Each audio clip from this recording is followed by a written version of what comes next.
Yes, alright. Nkwaniriza konyo mukwano gwange najo sinzo bango tuliza kutegeeza nti okola kyamanyi nnyo okwekumira ku mayengo gano.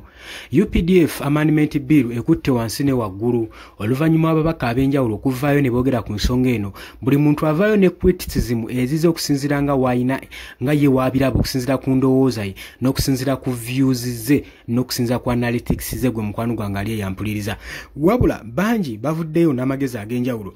Banji bavuddeyo n'okutangaza okwenjawulo era buli ndowooza ya muntu ffe ajjanaateeka kweno amendment bill tujja kuba nga tugireeta kubanga twagambye nti neno act eri against era eri kwegamba eri target yaayo eri ku munnansi ku civilian. Kati bwe tunaaba nga tetubanyonyodde bintu bino kubitegeera temujja tegeera wekyetaagisiza gwe okuvaayo kandula ku ddoboozi osobole okuba nga ovaayo olw'ensonga nti buli kimu tujja kuba tumaze kikulambika. Ate onoogamba omulimu tetwagukoze naye nga oli ku Yugi Update TV gwali eyo najjo osinzira okuba nga otuwuliriza kutegeeza nti genda wansi waliwo ekigambo subscribe kikooneko obeere ng'otwegattako. Abali emitala w'amayanja bannaye mbaanirizaako nnyo abali mu diaspora mwe bali kwekuumira ku Yugi Update TV nammwe abava ku makyaki ezi nammwe mbalamusizzaako nnyo era nga mbaaniriza ffe twewaayo okubaweereza okuva Monday paka Monday. Kaakati n'etteeka lino nga likutte wansi ne waggulu waliwo omubaka omu avuddeyo n'alabula mwami Yoweri Kaguta Museveni ssaako ne Muhoozi Kainerugaba mutabani we ng'amugamba nti olunaku lumu biiru eno akiti eno UPDF akiti eno gye mugenda mu maaso n'okuteekawo n'okukola ejja kuba ng'ekozesebwa gye muli era etteeka lino lijja kubeera active gye muli. Era n'agenda mu maaso n'okulabula ababaka ba Parliament bagezaako okuba nga basindiikiriza eno ensonga abayita mu bukuukulu abayita mu bumooli basindiikiriza eno ensonga esobole okuba ng'eyita abagamba mukimanye ne munaayita mu bukuukulu etteeka lino lijja kumala lyetooloola libakwateko mwe mulabanga batabagira mmwe mulibagira bannansi mulaba tebibakwatako naye gwe lijja osooka okuba nga likwata. Era agenze maaso n'ateekawo categories ez'enjawulo ku eno UPDF amendment bill eya 2025. Francis Katabazi Katongole yavuddeyo n'atangaaza kuba members banne ba fellow colleagues be ba honorable members banne mu parliament okulabula ku tteeka lino erya UPDF amendment bill gye baagala okuyisa. Jjukira eno bill eyagala kuwa UPDF omwaganya military court ebeere ng'eyina obusobozi n'obuyinza n'authority okulanga ewozesa ba civilian. Ne baana banaakusanze nakambe nga keekuusaako ekyamagye kyambalo nga kyekuusaako ekyamagye engatto nga yeekuusaako ekyamagye kitegeeza gwe guggwerawa mu martial court. Bajja bba baweereddwa authority naye ate nagenza owulira nti nabo tebalinayo wadde ettondo lya bumanyirivu lisobola kukozesa ba civilian. So nga n'abamu abatula akakiiko akalamula tebaatuuka mu kibiina kya senior 6 kati ebyo byenjagala osobole okuba ng'otangaazibwa abamu mbu si byange. Wabula ye Francis Katabazi agamba biiru eno teri about okusafeguardinga oba security y'eggwanga mwe nga mulowooza nti bateekawo biiru eno baagala kusafeguardinga security y'eggwanga eri about solidarity military control over civilians life nti kigendera kyayo controlling aba civilian mbulamu bwabwe basobole okuba nga tebasobola kuoppressinga basobole okuba nga baweakeninga banafuya demokrasiya ne institutions n'okunsalutinga obuyinza okuva eri mu public accountability banafuya obuyinza obuva eno mu bantu obugenda mu maaso n'okulumika n'okulumiriza gavumenti ogiteekako embalirira ku ebyo ebikyamu byebeegendwa mu maaso n'okukola gwe mugaso gwa biiru eno Francis watu watugamba. Era n'agamba munzikirize ngende n'okubawoninga munzikirize mbawoningi nti kiri kiriya era nga seesiseemu nga sitidde abo bonna abapushinga biiru eno nga ntandikira ku mwami General Museveni saako ne mutabani we General Muhoozi Kainerugaba Chief of Defence Force balina okukitegeera nti buli tuulu yonna gye bateekawo okwopuresinga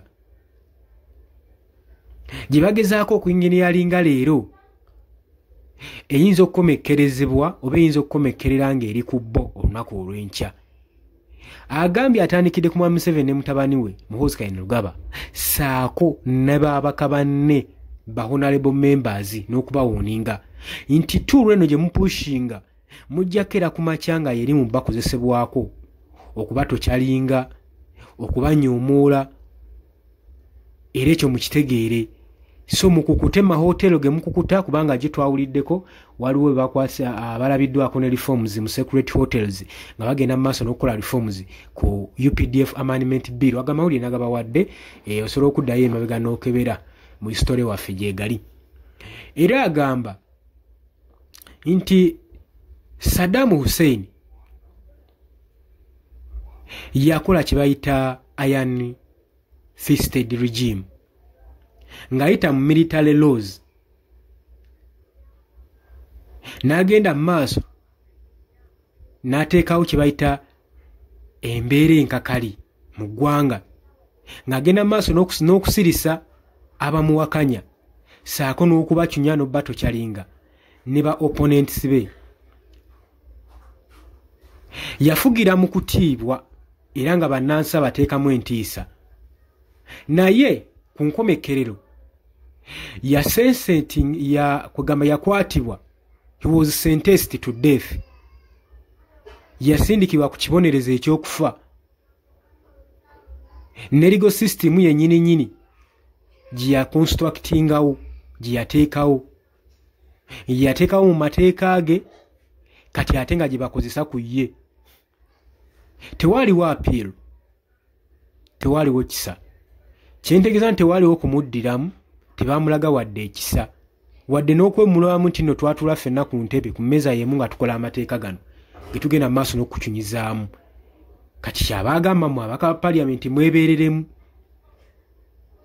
Era n'agamba yeeyo nnecha ya buyinza abo abalina obuyinza obwogulumidde. Era bugenda mu maaso n'okusaanyawo abo ababutondawo ababudyekawo. Era n'agamba tebibadde bunaayira ne wano mu Uganda tubirabye ebikolwa nga bino nga bibeerawo. Mujjukire ku Late Honorable Amama Mbabazi era nga yarespectingibwa nnyo nga Prime Minister. Era lumu yasupportingako kye bayita Public Order Management Act ng'alowooza nti ejja kuleeta order. Naye we yavaayo okugenda mu maaso n'okusaba okwesimawo ku bw'obukulembeze bw'eggwanga, etteeka lyennyini nnyini lyakozesa okubreakinga rallies, okuprosecutinga, lye lyakozesebwa okuprosecutinga basupporters be. Era ne bagenda mu maaso n'okusirisa campaign ze, etteeka lye limu lye yayisa. Era bino tulina obijjukira.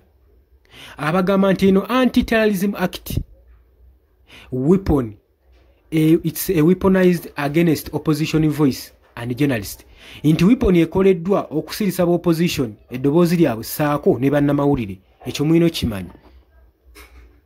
N'abagamba nti nno Computer Misuses Act eno nno used to arrest critics for mere speaking out. Lino etteeka nalyo lyagezaako okugira abo abantu abagezaako okwogerako kubaako ne byogerako ebitonotono. The Ango Act used to shut down civic organization that demands transparency. Inti bino byasirisa organization eziri civic okulaba nga tezidemanding nga tezibanjibwa mbalirira yonna yonna. N'agamba kale ku abo abali mu ruling party abali mu buyinza abo abalowooza nti no bill just eri ku loyalty oba stability. Abagamba kiriwo ekiti woolonda, if you vote to arm the state against its people, woolonda state okusobola okulaba ng'etuusaako obuzibu ku bantu baayo. You are building a prison whose door may one day close behind you. Inti olwoba ozimbye ekkomera olunaku lumu olujja olwo olw'ekkomera ly'ozimbye lujja kuggulwa nga lugenda kuggalirayo ggwe, ekyo olina okimanya. Ageze maaso n'okuba ng'ategeeza abaka banne. N'abagamba nti no, we need a professional army, not a political force. Twetaaga gye eriri profession, lirina obumanyirivu, erina obukugu, wabula tetwetaaga gye lya nnabyabufuzi, tetwetaaga political force kugenda kutabangula ggwanga.